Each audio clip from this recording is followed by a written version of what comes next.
Hi, everyone, and welcome to the Neural Magic Podcast. Each week, we will explore one aspect of what makes your brain magical, how we set intentions, cast powerful spells, and use rituals to manifest. I'm Siddharth Ramakrishnan, a neuroscientist, and in this week episode, we will talk about using movement and posture as a way to reset your brain and kind of maybe move into a different plane that can help you maybe set intentions and manifest what you want. Now, let's explore our brains together.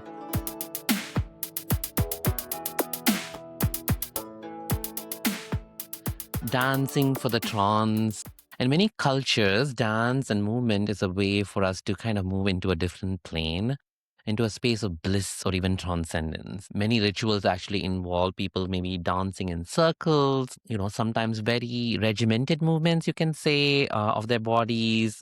Maybe there may be like very specific movements of the hands or the feet. And sometimes it might also be just freestyle moving. And for me, when I think about moving for dance, the most usual thing that comes into my head is the dancing dervishes or the whirling dervishes, which is practiced in the Sufism. They say that Rumi, the famous Sufi mystic and poet, went into a trance when he heard the beats of the goldsmiths in the market. And that's when the whirling dervish practice started. And my own personal relationship to this story began when I was in New York back in 2009. And I'm not a person who's very comfortable with my own body. I don't, even though I love dancing, I'm not really good at it. In fact, I remember way back when I was at a club and I did this Bharatanatyam move in the middle of the club and I almost poked someone's eye out. So I'm really a little bit uncomfortable about dancing. I kind of consider myself with two left feet, and but I always take these different classes in order to get my body moving. And this particular one was a flamenco dancing class that I took in New York, and it was an interesting course because it had a lot of listening to beats, and the teacher was fantastic, and she was talking about how you listen to the single beat and then the half beat and also a quarter beat of some kind. And at that point, I kind of lost it because I could hear the single beats and maybe even the half beats, but listening for the quarter beat was just a little bit too much for me. And so the flamenco class lasted maybe for a week, and then I didn't go back. But then again, I was looking for other things, and I was part of this one mailing group, and I found that there was a Sufi whirling dervish class that was being offered. And I was kind of curious because I'm open to mystical practices, and whirling dervishes was kind of fascinating to me. So I said, fine, let me go. And it was somewhere down in the financial district, where is the last place you would expect for something to happen in New York. But in New York, you never know, like, crazy things happen in all kinds of places. But it was in this basement of a building, and you would not expect any kind of mystical practices to be happening there. But I think it was almost kind of a hall that the Sufi mystics who belonged to that organization used to rent out pretty often. So you walk in, and it was very dimly lit, and there was like this almost ethereal blue light present. And out walks this person with these beautiful robes and a large turban. And lo and behold, it was my flamenco dance teacher who had now assumed Sufi robes and a turban and a different name as well. And it wasn't as if she was pretending to be something. It was just when she was in this mode of being a teacher in the Sufi practice, she just had her Sufi name.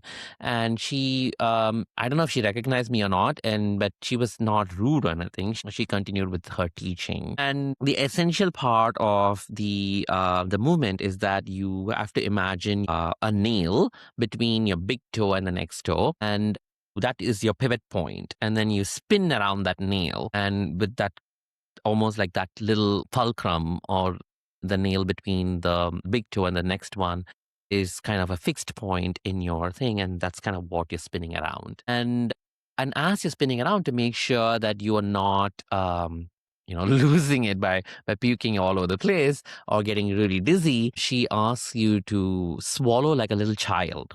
So kind of how when you're a little kid and when you taste something disgusting, you almost like scrunch up your whole face and you almost close your eyes and go and swallow.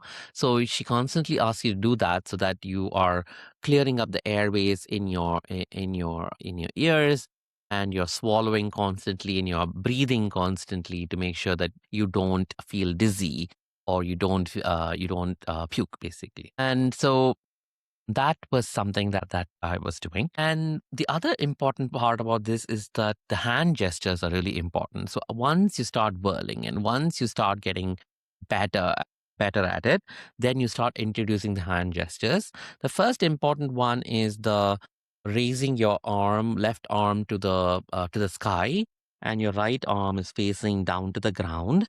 So you're inviting the energy from the universe to come through your left hand down into your heart and all the way down into the ground. And it's such a beautiful feeling. You can almost feel like the waves coming in, and it fills you up your heart. And then you're like, okay, fine, I'm not going to like contain all this energy. I'm going to let it through. And then you have your right arm kind of facing the ground, and it kind of goes down there. And so it's a really fascinating little piece of arm gesture. And at this point, you are still whirling while this is going on. The next arm gesture is when you are containing all that energy within yourself. So you kind of give yourself a big embrace and allow all that energy to be within you as you're whirling. And this is an amazing feeling because you kind of feel completely filled up with this energy and almost full. You kind of full. You are the container. You are the vessel. You're not a conduit anymore. You become the vessel into which all this energy is coming in. And it feels fulfillment, or contentment is the word I want to use to describe it. That's kind of how I felt when I practiced this. And then the other hand gesture is when suddenly she says, they say when you want to and you in that moment, you raise your hands up in the air and let everything flow in. So it's almost like your hands are you're receiving the gifts from above with both hands, and you're like, yes, give it to me. And you become just this thing that just takes everything in. And that is what she was talking about, when you feel the moment, the euphoria comes in. And you feel it. You really literally feel this. And you're whirling still. And at that point, you're no longer thinking about throwing up or feeling dizzy. And unlike the ballet dancers who have a focus point, which is right in front of them, which they're constantly looking at, that it does not exist when you're doing the whirling dervish thing. So interestingly, scientists have actually studied whirling dervishes and to see what is going on in their brains. And what they found is that in the case of whirling dervishes, they don't actually put the headsets on while they are spinning. Rather, they are putting them on when they are imagining themselves to be in that spinning mode. And what they found is when they are in that mode of visualizing themselves spinning around or going into that trance state, their default mode network, which you've talked about in earlier episodes about, which is your sense of self, quietens down a lot. And the default mode network, as the name describes, is not a single entity, it's a network. So if you feel right above your eyebrows, and if you kind of go along the curvature of your skull, so right in front there is going to be one part of the network. And the other part of the network is, if you imagine these big headsets that you're wearing, at the center, right at the top of the headsets, if you slowly come down towards where your skull is sloping down on either side, that area is your parietal cortex, and that is the other part of this default mode network. And this is what quietens down when you are doing this whirling practice, and it's supposed to be a way for you to dissolve your ego. The ego dissolution is happening, where you're not thinking about yourself anymore, and you're almost becoming one with the universe or transcending. And in fact, this is a state that's what the dervishes are kind of moving towards. The ego dissolution is called fana. And when they achieve that, that's what the whole dance is about. So that is one thing that the whirling does. The other one is, if you kind of feel at the back of your head, right where the skull joins the neck, that area right above that cupped area over there is your cerebellum. And the cerebellum is really important for movement and balance. And in fact, it's one of the last parts of the brain that develop. And kids who are learning to walk are still developing their cerebellum, because you're constantly learning and relearning and trying to figure out how to use all your muscles. And the cerebellum is really important in kind of learning that balance and movement. And so this part of the brain is going to be really active when you are spinning around. And as you whirl, and this area kind of keeps up with the flow, and while the rest of the brain is kind of being entrained in this alpha wave, which is more significant of meditation or being in a trance. And you're also losing touch of reference points. So the cerebellum normally has an input from the map of the world, like kind of keeping your spatial references okay. But because you're whirling, that's no longer the case. And as I mentioned before, unlike the ballet dancer who's focused on a single point in front of them and kind of spinning around for that, in the whirling dervish one, you're not having your head kind of focused on one thing. You're kind of whirling and going with the whole turn. Rather, the foot is kind of the one that's the pivot point that you have. And so the space is kind of the sense of space that you have normally mapped out with the help of the cerebellum is being lost in this case. Another part of the brain that's thought to be activated during this kind of a whirling movement is your hippocampus and the amygdala, which are your memory and your emotion or your emotion centers, part of the limbic system. And these areas are getting activated. And this is why a lot of people who are going through this experience either like the big emotions like euphoria or a cathartic release, or maybe someone will start crying because you might see visions, you might experience stuff from your past memories. So all these things crop up during these kinds of movement related functions. So I'm not saying you all need to go and whirl, but I think it's a great practice. But make sure that if you're doing it at home, you kind of clear out all the furniture, so you don't want to bump into anything, and you tell somebody, so in case if you bump into something, you get a concussion, you do have someone to call. But I practice it at home, and you just have to make sure you don't have any rough edges around you, and you kind of move everything around. And once you get the hang of it, it becomes easier, much easier. The other way where it's not movement related, like if you might have a specific dance like or a practice that you might use to get into that state of setting an intention or getting into that transcendental mode where you're allowing your brain to flow, you might also want to just look at simple postures. This is coming from the sense that in a lot of the West, yoga is considered more of an exercise and is more of the ends that people are gonna to get towards flexibility that they're using. But in Indian philosophy, yoga is actually the first step in the whole process, actually. So in order to get into meditation and then to finally to self-transcendence and samadhi, which is the final state, the first step in the whole process is yoga, which means that essentially, unless you are able to control your body and able to sit in one place for a certain extended amount of time, how are you ever going to control the mind? So that's kind of the question what yoga posits.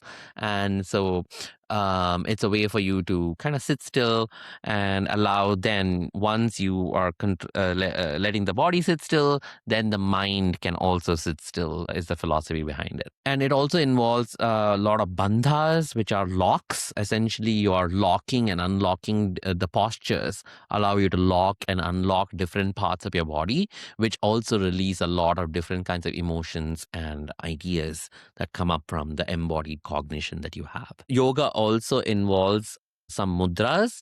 Mudras are different hand gestures that involve you touching different pinpoints in your hands, which have different nerve centers that activate and deactivate. And it's actually used in a lot of therapy for treating diseases. Mudra therapy is pretty common. So those are some practices that can be engaged in order to get to that meditative state, which is going to allow you to calm your brain to then start thinking about manifesting. But then it doesn't even have to be something so rigorous.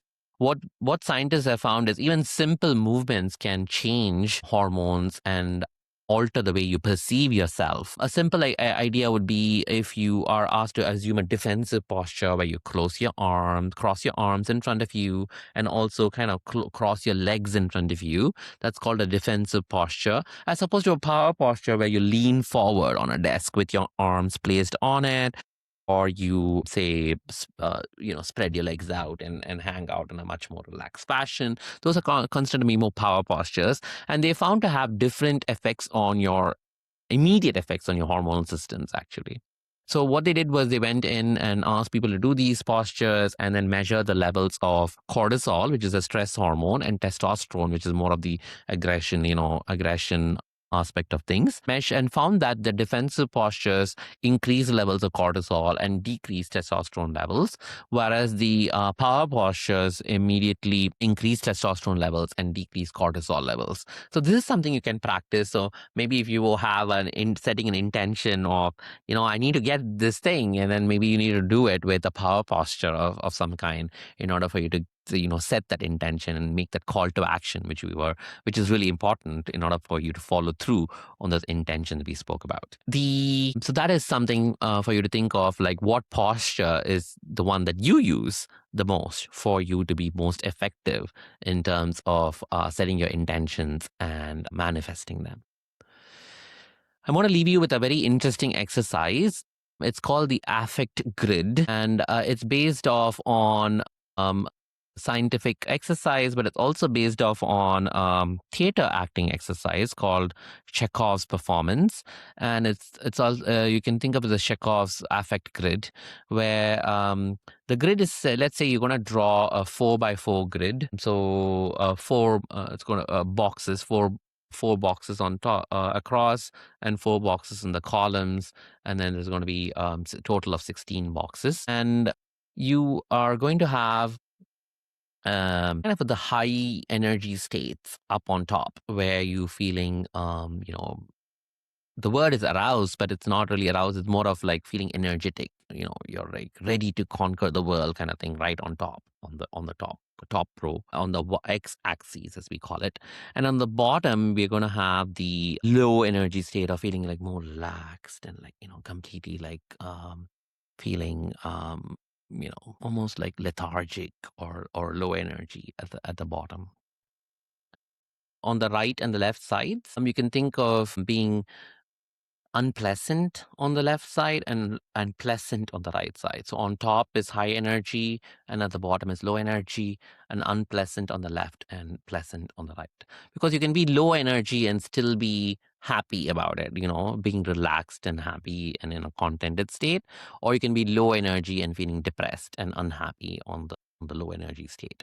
Similarly, you can be high energy and anxious. So you'll be high energy and anxious will be to the left, whereas you can be high energy and energetic and, gung-ho about everything on the right. So it could be either way. So this is going to be your 4x4 grid that you established. So once you set up the grid, you are then going to try these three different postures. The first posture is going to be a neutral posture. So you're going to sit in a place maybe, or even stand with your feet on the ground. You can have your hands close to your body and breathe in deep and breathe out deep and just be all relaxed, not having anything tight. Your shoulders are like just loose. And spend a few minutes like this and then mark an X as to where you fall once you finish this particular thing for a few minutes. You don't actually have to even physically do it. You can also close your eyes and imagine yourself in this relaxed, neutral state, and then see where you can mark X on your affect grid. Is it going to be high energy, low energy, unpleasant, or pleasant? The next body posture is where you're walking around the room on your tippy toes and you feel extended from the tips of your toes to the tips of your fingers, and you put your hands out and feel the energy coming in from around, and you're walking around as if you're the king of the world or the queen of the world, and you just feel really, really as if you can conquer everything. And you feel expansive almost when you're doing this. And so do that for a few minutes. And again, either walk around the room in this state or just imagine yourself doing that. And then draw an X as to where you feel in that affect grid after you do that posture. And then the final one is going to be where you are walking around like completely scrunched in on yourself, and you just don't know, you're maybe even closing your eyes, and your neck is also crouched in, so you just are kind of withdrawing within yourself all your energies, and your hands are closed in, your legs are closed in, and walk around like that for a few minutes. And again, you're can also welcome to imagine yourself in this state. And then once you do that for a few minutes, again, mark the X and see how your body postures and how you visualize your body transforms the way your emotions are being marked on this affect grid. And again, this will be a way for you to set yourself up so that you are going to be able to manipulate your brain into setting the stage for setting powerful intentions and manifesting them. So please feel free to write about what you are using for your own practice, and whether any of these exercises resonate with you and if any of them work for you. I'm especially curious about the Chekhov's grid. If any of you practice the whirling, please write about your experiences. You can talk to me on Instagram at Sidbits, SIDDBITS, or on YouTube, my channel is at Brain Mystic. And of course, you please subscribe to the podcast and join the mailing list. The Neuro Tarot, the book is out now from Llewellyn Press, and the Neuroscience of Magic, or based on which all this podcast content is based on, it will be available in the fall of 26. And for more, look at brainmystic.com. That's www.brainmystic.com or siddharthramakrishnan.com. Thank you for joining me, and I'm really excited that you're all on this journey with me together. Thank you.